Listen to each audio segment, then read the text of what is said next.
స్నేహం కోసం. ఒక అడవిలో జింక, కాకి, ఎలుక, తాంబేలు ఉండేది. ఆ నలుగురు ప్రాణ స్నేహితులు. రోజు సాయంత్రం తాబేలు ఉండే కొలను ఒడ్డున ఇవన్నీ కలుసుకొని కబుర్లు చెప్పుకునేవి. ఒకరోజు సాయంత్రం కొలను ఒడ్డున స్నేహితుల కోసం ఎదురు చూసిన తాంబేలు అటుగా వెళుతున్న ఒక వేటగాడు కంటపడింది. వెంటనే అతడు దాన్ని పట్టుకొని సంచిలో వేసుకొని ముందుకు కదిలాడు. అప్పుడే కొలను వైపు వస్తున్న కాకి అది గమనించింది. ఈ విషయం జింక ఎలుకకు చెప్పింది. తమ స్నేహితుని ఎలా అయినా కాపాడుకోవాలి అని మూడు తీవ్రంగా ఆలోచించాయి. ఇంతలో ఎలుకకు చక్కటి ఉపాయం తట్టింది. దానికి కాకి జింకలకు చెప్పింది. జింక వేటగాడి ముందు నుంచి వేగంగా పరిగెత్తు వెళ్ళింది. వెళ్లే దారుల్లో చనిపోయినట్టు పడుకుంది. కాకి దాని మీద వాలి కళ్ళు పొడుచుకొని తింటున్నట్టు నటించింది. అది చూసి, ఈరోజు జింక మాంసం దొరికింది అని వేటగాడు సంబరపడిపోయాడు. తాంబేలున్న సంచిని భుజం మీద నుంచి కింద పెట్టి జింకను ఈడ్చుకుపోవడానికి నార కోసం వెతకసాగాడు. ఇదే సరైన సమయమని భావించి ఎలుక తాంబేలున్న సంచిని కొరికేసింది. దాంతో తాంబేలు బయటపడి దగ్గరలో ఉన్న పొదలోకి వెళ్ళిపోయింది. జింక మీద కూర్చొని ఇదంతా గమనించిన కాకి వెంటనే కావు కావుమంటూ ఎగిరిపోయింది.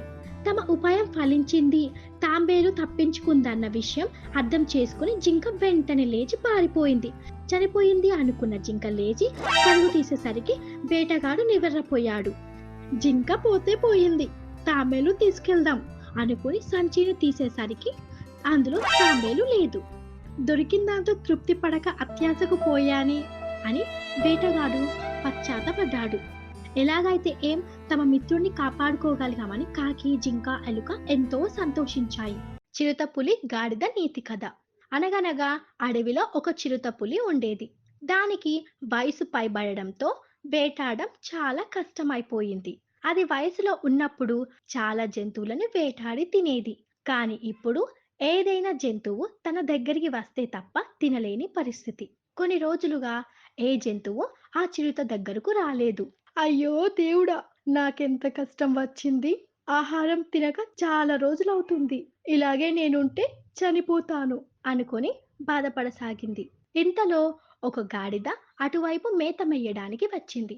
గాడిద గడ్డి మేస్తుండగా చిరుతపులి గాడిదను చూసింది. దానిని చూడగానే ఆ చిరుతకు కడుపు నిండినంత సంతోషం వేసింది. వెంటనే అది గాడిదతో మాట కలిపింది. ఓ గాడిద, ఎలా ఉన్నావు?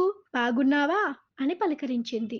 గాడిదకు చిరుతను చూడగానే చాలా భయం వేసింది. వామ్మో, ఈ చిరుత నన్ను ఖచ్చితంగా తినేస్తుంది. ఇప్పుడు ఎలాగైనా నన్ను నేను రక్షించుకోవాలి అని ఆలోచనలో పడింది. వెంటనే దానికి ఒక ఉపాయం తట్టింది. ఒక కాలును పైకి లేపి కుంటుతున్నట్టుగా నటించింది. అయ్యో, ఏమైనది గాడిద, అలా కుంటుతున్నావు? ఈ అడవిలో గడ్డి మేస్తుండగా ఒక పొడమైన ముళ్ళు నా కాలుకు గుచ్చుకున్నది. దానివల్ల నాకు నడవడం కూడా చాలా కష్టంగా ఉంది. అవునా, నీ నొప్పిని నేను తీసేస్తాను. నా దగ్గరకు రా. అది ఎలాగా చిరుతగారు అంటూ సందేహం వెళ్ళబూచింది గాడిద. నిన్ను చంపి నీ నొప్పిని తీసేస్తాను. అందుకు గాడిద సంతోషంగా ఒప్పుకుంది. అది అంత సులువుగా అంగీకరించడంతో చిరుత ఆలోచిస్తూ గాడిదను తినడానికి ముందుకు వెళ్ళింది. వెంటనే గాడిద, ఆగండి ఆగండి చిరుతగారు, ఒకటి ఆలోచించండి. నా కాలుకున్నది చాలా పెద్ద ముళ్ళు. నన్ను చంపి తినే సమయంలో అది గొంతులో ఇరిగి మీరు కూడా చనిపోయే ప్రమాదం ఉంది. కనుక ముందు నా ముళ్ళును తీసేసి తర్వాత మీరు హాయిగా తినండి. సరే, ముళ్ళును తీసాక నిన్ను తింటాలే అంటూ చిరుత ముళ్ళును చూపించమంది. వెంటనే గాడిద చిరుత వైపు కాలు లేపింది. ఏది, ఎక్కడ ముళ్ళు కనిపించడం లేదే అంటూ చిరుత అరికాలలో ముళ్ళును వెతకసాగింది. సరైన సమయం చూసి గాడిద చిరుతను కాలుతో గట్టిగా తన్నింది. అంతే, చిరుతపులి గాలిలో గిరగిరా తిరిగి దూరంగా నేల మీద స్పృహ తప్పి పడింది. చిరుతపులి గారికి ముళ్ళు కాదు, చుక్కలు కనిపించాయి అనుకుంటా అని నవ్వుకుంటూ గాడిద అక్కడి నుండి వెళ్ళిపోయింది. ఈ కథలోని నీతి ఏమిటంటే, తెలివితేటలతో ఎంతటి ప్రమాదం నుండైనా బయటపడవచ్చు. ముసలి నక్క, తోడేలు. ఒక అడవిలో ఒక ముసలి నక్క ఉండేది. ఆ నక్క నడవలేక నడవలేక నెమ్మదిగా అటు ఇటు తిరుగుతుండేది. అడవికి సమీపంలో ఒక తోడేలు ఉండేది. అది మంచి వయసులో ఉండి చాలా బలంగా, దిట్టంగా బలిసి ఉండేది. దానికి నక్కను చూస్తే ఎగతాళి. నక్క కనబడితే చాలు ఓసి ముసలి నక్క అంటూ ఎకసెక్కం చేస్తుండేది. ఒకరోజు నక్క తన దారిన తాను పోతూ ఉండగా తోడేలు ఎదురు వచ్చి, ఓసి ముసలి నక్క ఎక్కడికి పోతున్నావు అని అడిగింది. వయసులో ఉన్నానని మిడిసిపడకు. నీవెంత బలంగా ఉన్నా మనిషి బలం ముందు నీ బలం ఎందుకు పనికిరాదు. ఎవరా మనిషి? నాతో పోటీ పడమను. నాకంటే బలవంతులు ఈ ప్రపంచంలో ఎవరు లేరు అంది తోడేలు పొగరుగా. ఇంతలో ఒక వృద్ధుడు అటు వచ్చాడు. ఇతనేనా ఆ బలవంతుడు? ఇతను కాదు అంది నక్క. తరువాత ఒక బాలుడు వచ్చాడు. ఇతనేనా ఆ బలవంతుడు? ఇతను కాదు, ఇతను చిన్న పిల్లవాడు. ఆ తరువాత యవ్వనంలో ఉండి ఒక బలిష్టంగా ఉన్న ఒక వేటగాడు వచ్చాడు. ఇతనేనా బలవంతుడైన మనిషి? చేతనైతే ఇతని చేయించు. దాంతో తోడేలు ముందు వెనుక ఆలోచించకుండా అతని మీదికి దూకింది. నిపుణుడైన ఆ వేటగాడు ఒక్క బాణం దెబ్బతో దాన్ని నేలకూల్చాడు. ఈ కథలోని నీతి: ముందు వెనక ఆలోచించకుండా పోటీ పడడం అనర్థదాయకం. కుక్క మాంసం ముక్క. నీతి కథ. ఒక రోజున ఒక కుక్క బజార్లో పోతుంటే దానికి ఒక మాంసం ముక్క దొరికింది. దానికి చాలా ఆకలిగా ఉంది, కానీ అక్కడే తినడం దానికి నచ్చలేదు. హాయిగా కాలువ ఆవలి ఒడ్డుకుపోయి ఎవరూ లేని చోట తింటాను అనుకుంది. కాలువ మీదనున్న చిన్న వంతెన దాటి ఆవలి వైపుకు పోతూ పోతూ నీళ్లలోకి చూసింది. అక్కడ ఒక కుక్క, దాని నోట్లో కూడా మాంసం ముక్క కనిపించాయి. అది తన నీడ అని దానికి తెలియదు. అబ్బా, ఆ మాంసం ముక్క ఎంత బాగుందో! ఆ ముక్క కూడా నాకు వస్తే నాకు 2 ముక్కలుంటాయి. హాయిగా తినవచ్చు. నేను గట్టిగా మరిగితే ఆ కుక్క హడలిపోయి ఆ మాంసాన్ని వదిలేసి పారిపోతుంది అనుకొని బూ బూ అని అరిచింది. ఇది మురిగితే ఆ కుక్క జవాబుగా ఏమీ మురగలేదు, కానీ ఒక చప్పుడు మాత్రం వినిపించింది.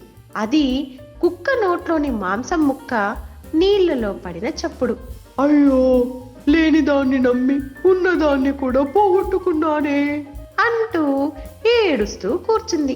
కథలోని నీతి ఏమంటే, లేని దానికి ఏడిస్తే ఉన్నది కూడా పోతుంది. కాకి ఉపాయం, పాముకు అపాయం. చిట్ట అడవిలోని ఒక చెట్టుపై కూర్చున్న కాకి ఏడుస్తుంది. అది చూసిన చిలుక కాకి దగ్గరకు వచ్చి, మిత్రమా, ఎందుకు బాధపడుతున్నావు అని అడిగింది. నాకు పెద్ద సమస్య వచ్చింది. ఏంటది అడిగింది చిలుక. నేను నివాసం ఏర్పరచుకున్న చెట్టు కింద ఓ పుట్ట ఉంది. అందులోని పాము నా గుడ్లను తినేస్తుంది. ప్రతిసారి ఇదే జరుగుతోంది. ఇలా పిల్లలను పోగొట్టుకోవాల్సి వస్తుందని ఒకసారి ధైర్యం చేసి పాముతో మాట్లాడాను. గుడ్లను ఏమి చేయొద్దని బతిమాల అని తన గోడును వెలబోసుకుంది. దానికి పాము ఏం చెప్పింది? నాకు కాకి గుడ్లంటే ఇష్టం. నీవు నన్ను ఏం చేయలేవు. ఎంత బాధపడినా నేను నీ మాట వినను అని పొగరుగా సమాధానం ఇచ్చినట్టు కాకి పేర్కొనింది. నువ్వేమన్నావు మరి? ఈసారి గుడ్లు పెట్టే ముందు వేరే చోటు చూసుకొని వెళ్తానని జవాబిచ్చా. దానికి ఆ పాము ఏమందో తెలుసా? ఈ అడవిలోని అణువణువు నాకు తెలుసు. నువ్వు ఎక్కడ వెళ్తే నేను అక్కడ వస్తా. గుడ్లను తినేస్తా. అందుకే ఈ అడవిని వదిలి వెళ్ళామనుకుంటున్నాను అని కాకి పాపోయింది. ఏ తప్పు చేయని నువ్వెందుకు వెళ్ళటం? ఆ పామును తరిమేయచ్చు కదా. పాముతో పోరాడగల శక్తి ఉంటే ఎప్పుడో ఆ పని చేసేదాన్ని. కళ్ళ ముందే నేను పెట్టుకున్న గుడ్లను తినేస్తుంటే ఏమి చేయలేకపోయా. దానికి బలం ఉంది, కానీ తెలివి లేదు. ఆపద సమయంలో భుజబలం కంటే బుద్ధి బలం కాపాడుతుంది. ఆలోచిస్తే పాము నుండి ప్రమాదాన్ని తప్పించుకోవచ్చు సలహా ఇచ్చింది చిలుక. ఆ మాటలతో కాకి ఆలోచనలో పడింది. ఇంతలో ఒక ఉపాయం తట్టడంతో చిలుక చెవిలో చెప్పింది. చాలా మంచి ఆలోచన. అలా చేస్తే తప్పకుండా పాము పారిపోతుంది అని చిలుక ప్రోత్సహించింది. అడవి పక్కనున్న గ్రామంలో చెరువు నుండి బెల్లం తయారు చేసి బట్టిల వద్దకు వెళ్ళింది కాకి. అక్కడ నుంచి ఒక బెల్లం ముక్కను తీసుకొచ్చి తన గూడు ఉన్న చెట్టు మొదట్లో, అంటే పాము పుట్ట పక్కన వేసింది. కొద్దిసేపట్లో గండు జీమలు, ఎర్ర జీమలు అన్ని బెల్లం చుట్టూ చేరాయి. తినడం పూర్తయ్యాక ఇంకా బెల్లం ముక్కలు కనిపిస్తాయేమోనని వెతుక్కుంటూ అక్కడున్న పుట్ట లోపలికి వెళ్ళి అందులో తిష్ట వేశాయి. ఆహారం కోసం వెళ్ళి తిరిగి వచ్చిన పాము తన పుట్టలోని చీమలు చూసి భయపడింది. చెట్టుపై కూర్చొని ఇదంతా గమనిస్తున్న కాకి పామును చూసి నవ్వింది. ఇది కాకి చేసిన పనే అనుకొని ఇక ఏమీ చేయలేక అక్కడి నుంచి పారిపోయింది. అపాయం ముంచుకొస్తున్నప్పుడు బాధపడుతూ సమయం వృధా చేయకుండా ఆలోచిస్తే ఉపాయం దొరుకుతుందని సలహా ఇచ్చిన చిలుకకు కాకి కృతజ్ఞతలు చెప్పుకుంది. గుడ్లను పొదిగి పిల్లలతో సంతోషంగా గడపసాగింది.